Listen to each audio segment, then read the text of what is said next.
Hey everyone, welcome back. Today we're diving into her lost perfume to find out if it's really worth the hype or just another gimmick. This product promises to be a pheromone cologne for men, aiming to boost attraction and confidence. But is it legit or just another scam? Before we get started, just a quick reminder that this review is based on my personal opinion and research. Always do your own research before buying products.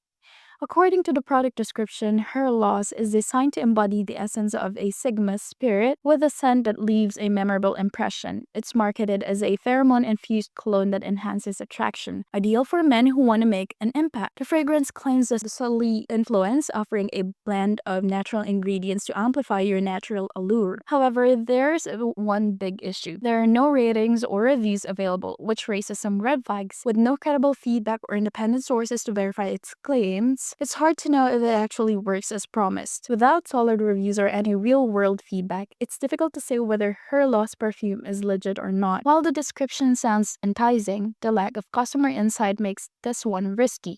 If you're considering trying it, I'd suggest waiting for more credible reviews before making a purchase. And that's it for today's review. If you found this video helpful, don't forget to like and subscribe. Thank you for watching, and I'll see you in the next one.